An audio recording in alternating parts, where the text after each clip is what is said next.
Hey, so first of all, welcome to my channel. I know I've been missing for a while. For those of you who have watched my videos, if you have not watched my videos, go check them out. I was doing a little series on coronavirus and Christianity. I don't even know if you can say that these days. I'm not really like a very proficient YouTuber, at least not proficient in the the rules and what you can and can't do these days. But the illness and Christianity, and just the situation that it left the claims of Christianity in, about being able to heal the sick and miracles and that sort of thing, and also who is the source of plagues and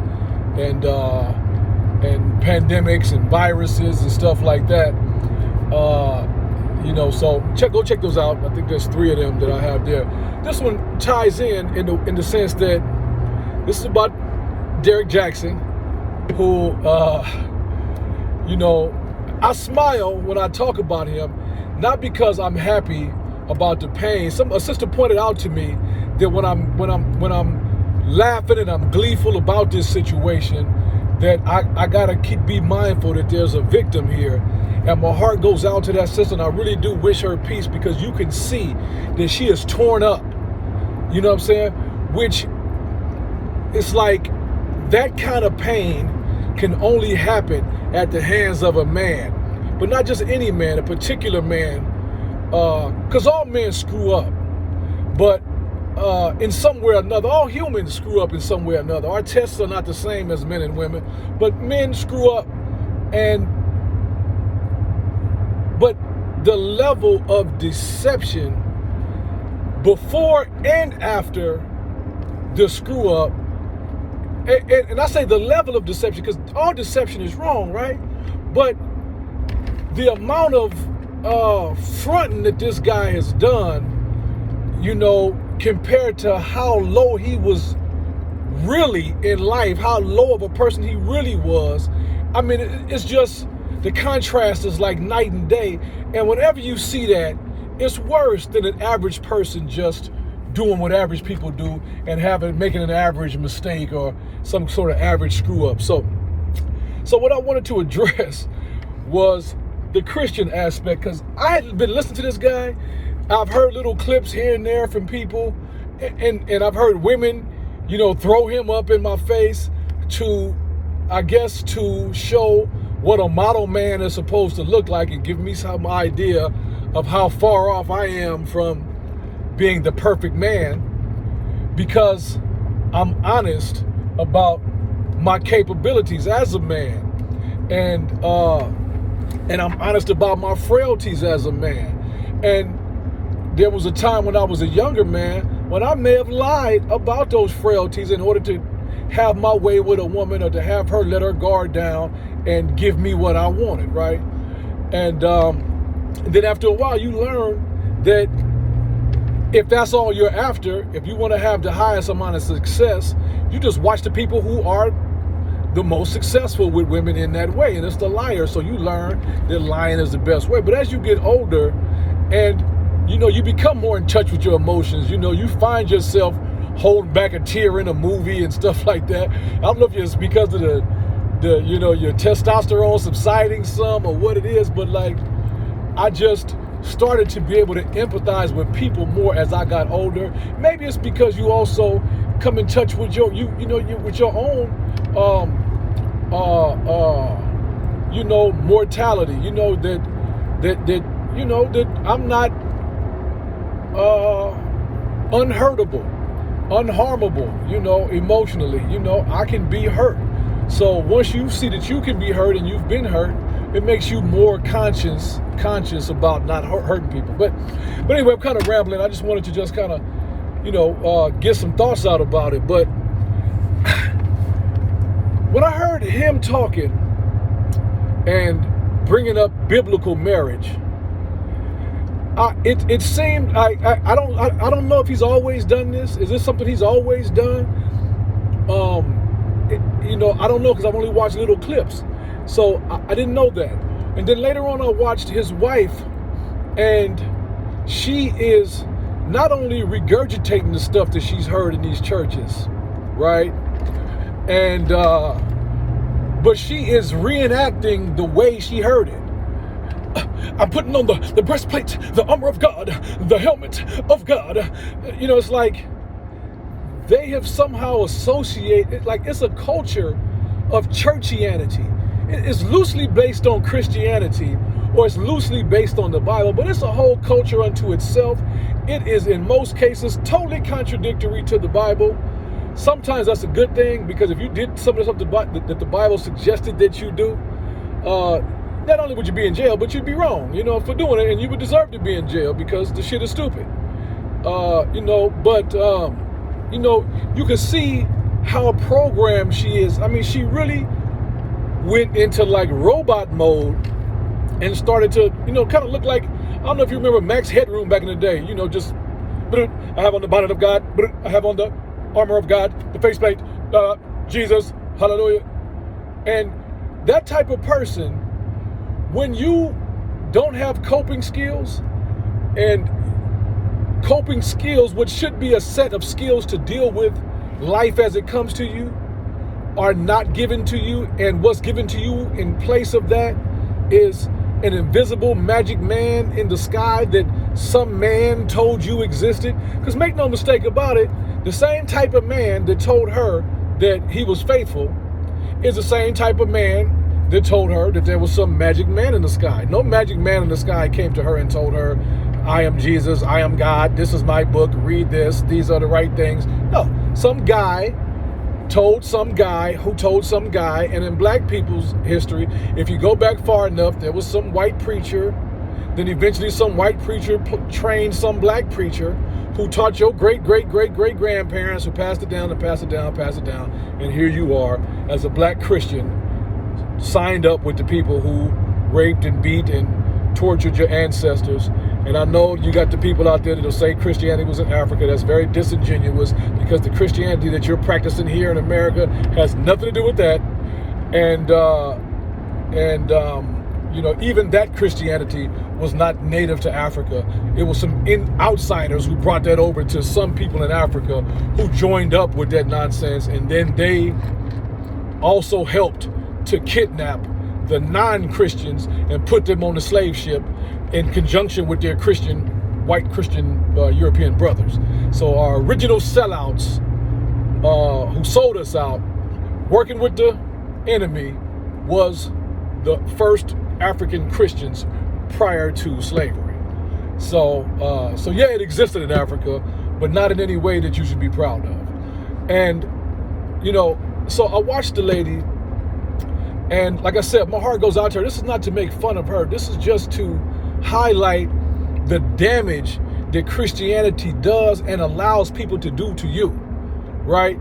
This woman is trying to, her natural self is telling her, this is not right. I'm hurt. This is a violation. I've been lied to and violated in the most egregious way and in front of the world, and I want to leave. But he's able to pull the Jesus, forgiveness, whole shenanigan out the bag, which is why it was given to us. See, because the Europeans who wanted to abuse us and violate us in the most intimate way, they needed something to use to get you to be okay with that, just like he did, right? It's the same. I mean, this incident should lay bare to every Christian who's honest, because you got Christians. I don't give a damn if Jesus Christ himself came down and said that the shit is bullshit. They would still argue Jesus down, because their personality is the type that can never acknowledge being wrong, being misled, being duped, whatever. They don't care. It's about them being right.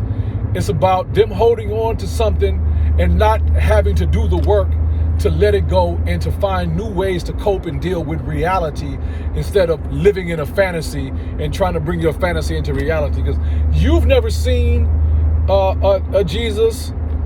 He definitely has the power to make himself sin if he wanted to, and he hasn't. You're believing what men told you. You're believing what you read in the book, and that's why you're called a believer. You're never called a knower. Jesus Christ himself never labeled you a knower, because he didn't know. Even in the book, he didn't know. he believed in the Father in heaven, right? And I'm sure over the years they've added things, changed it, tightened it up a little bit, made it look a little bit more sure, about this thing. But none of them people knew. And all the legends that have grown up around these characters in the Bible are just that. They're legends. They get strapped on generation after generation. It gets more and more tall of a tale. Just like if you talk to a fisherman, first time you talk to him, the fish he caught was this big. You talk to him a little later, it was this big. You talk to him, it was as wide as just the biggest fish you ever seen. Just as long as you let the tale keep going, it'll keep getting more and more fantastical. And there, a couple millennium down the line, you have what's called the Holy Bible.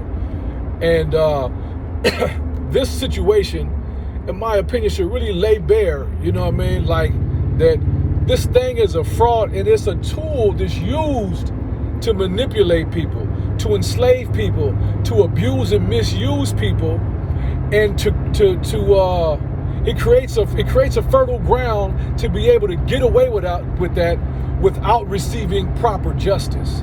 Because mercy and forgiveness is not justice. It's a suspension of justice, right? So if I kill your loved one, the right thing, there's a deterrent for that. Some might argue is for me to be killed. That would be justice. That would be fair. If you feel like it's cool to go around harming people, here you go, you're harmed.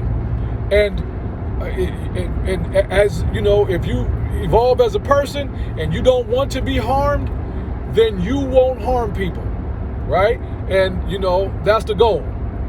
But when you say I have mercy, that means I'm going to suspend that punishment that you should have for what you did. I'm going to suspend it. So mercy and justice can't exist in the same place at the same time. You have to have one or the other, right?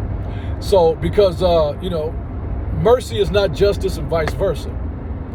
So Christianity is the threat of justice with the carrot of mercy, right? So it's like, it's like they've set up a system whereby they can abuse you, right? And then after they abuse you, that they can run a guilt trip on you that forces you to allow them to escape the justice that they should encounter. It was on full display. And he's doing exactly what the Europeans who have abused us historically and presently do and have done. Every time a white supremacist does something crazy, says something crazy, does something evil, the first people to stand up out of the black community talking about forgiveness and this, and they know exactly who to go get. They go get some funny looking house Negro, Reverend Ham Hock, Pastor Pork Chop, I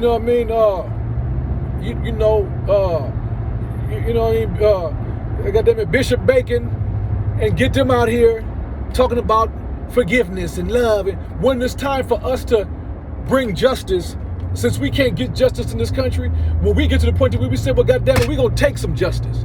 We tired of singing and preaching and marching and the Holy Ghost and all. We tired of that. We're going to bring some justice, right? They trot out Reverend Ham Hock, Reverend Pork Chop, and they get to humming them old Negro spirituals and hum Negroes right back to sleep. And we keep repeating this same cycle, never bringing the proper justice, which is the only way to stop a bully from harming you. If somebody is punking you, we learned this in elementary school. You punch the bully in the nose, he is less likely to come back with the same bullshit. If you continue, I forgive you, I turn the other cheek, then every time you do that, you're giving the signal that it's okay to do that. And Christianity is the system, the operating system that all your other apps run on, right? So the operating system that all the apps in your life run on are Christianity. So you install those apps on top of that, but the basic underlying operating system is Christianity, which tells you to forgive those who spitefully use you. And, That's the source of this situation. For her, but for him, the source is that when you believe that, and I'm not sure, I still can't figure out if this man actually ever believed the things he was saying, or did he discover that he was not the man he said he was somewhere midstream and just was already too deep in to turn back? Or did he start off? Because I used to think about that. I probably would never really do it, but I used to think about how manipulative I could be if I wanted to say, as an atheist, that, hey guys, the other day, coming home and there was a flash of light, I heard a voice. He said, "My son, why persecuteth me?" And when he said this, it just changed my life, and I'm a Christian now. There would be a certain amount of people who would follow me and respect, my conversion and give me their money, support me in all kind of ways. I could go out here and abuse women, molest children. I have a group of people already baked in who would forgive me for it. So all I got to do is lay low, try not to get caught. But if I ever do, I could just fall back on, hey, forgiveness. This is what we do. Bishop Eddie Long, another prime example. I mean, this man is running around here fondling boys and whatever else he was doing. And when they caught him, yeah, he was shamed for a minute. Wasn't too long after that, you look up and they riding this man around on their shoulders, with some scroll or some shit they done got from the Party City or something, a prop. And, he's all is forgiven. You know what I'm saying? Just so happened, it looked like life brought justice to him, but the Christians definitely weren't going to ever, So I don't know. I don't even know if I covered everything that I really wanted to say. I kind of just wanted to ramble because it's been on my mind. I went and bought me a microphone. I was going to do a really professional, get the lighting and, I want to do a split screen because I really want to do that at some point. Do like a split screen where I stop him and her at different points in their little spiel or whatever and just commentary on that, because I think it's very, informative, and we can learn a lot from that and help to use it to free ourselves of this belief system that is holding us back from getting justice. I feel like the last chain that the slave master left on us is the chain of Christianity. You know what I'm saying? Everything else we've been able to shake. A lot of us are shaking their diet. We're shaking their education. We're shaking their divisive Willie Lynch technology that's been installed on our culture. You know what I'm saying? But the last chain is this religion and this belief in this God and this fear of this devil and all of that. And I see the sister, she's a victim of Christianity via Derrick Jaxn, right? And I just think that just needs to stop. You know what I'm saying? And I don't know. I'm definitely interested in comments in the comment section on not only on what I just said, but how I can improve my videos. Was I rambling too much? Did I look at the camera enough? I'm driving right now, and I could have pulled over and did it, but I've been putting it off. The moment hit me, so I figured get it in while I can get it in. And hey, it is relevant because Derrick Jaxn would only do his videos in front. Wait a minute, hold on. Did y'all see the mistress though? When she just said that the man is doing the videos in third person, reviewing his apology video or hostage video where he had his wife hostage, reading the Iraqi terrorist note. You know what I'm saying? I don't know, I'll probably get dinged for that, but you know what I mean? How they used to have them people hold them damn hostage letters and then read it. I is wrong for being in the U.S. military because I have, This is what she looked like to me. So this hostage video, he's doing this in front of the mistress' house. Okay? I mean, come on, man. Like I said, I've done some shit I know I'm not proud of, and a man's test in life is definitely a woman, you know what I'm saying? And I have not passed all of them. You know what I'm saying? In my lifetime. I just haven't. And I don't foresee passing everyone going forward. I just foresee getting better at them, you know, as I get older. You know what I'm saying? But for this man to say the things that he did with holding his wife's hand as she was shattered the way she was, this ain't just a bad man. This dude don't have no conscience. No conscience. I can't even do somebody I don't know like that. Let alone the woman whose bed I share every night and lay down and this and that and this and that with. I'm not saying I haven't done nothing, but I'm not gonna put her in front of the world and shame her and snatch every ounce of dignity left that she had, where she forgave me to whatever extent that it took for her to get on here and hold my hand while I tried to salvage my little media empire that I've created. And then I shit on her some more. You know, if he got any friends of any kind, man, y'all need to steer clear of that dude. This pandemic is going to help him a lot because he get to wear that mask everywhere he go, you know. But as soon as the mask comes off, you know, you got the most shameful face in Black America right now, champ. And you deserve it because you're a hypocrite, you're a liar, you broke the bro code fraudulently, you broke the marriage code fraudulently, you broke the forgiveness and apology code fraudulently. You just several layers, you buried into several layers of fraud, bro. And ain't no amount of weightlifting gonna fix that. All right, just disappear, homie. So that's it, y'all. I'll be in the comments and I'll see what your comments are. But yeah, peace.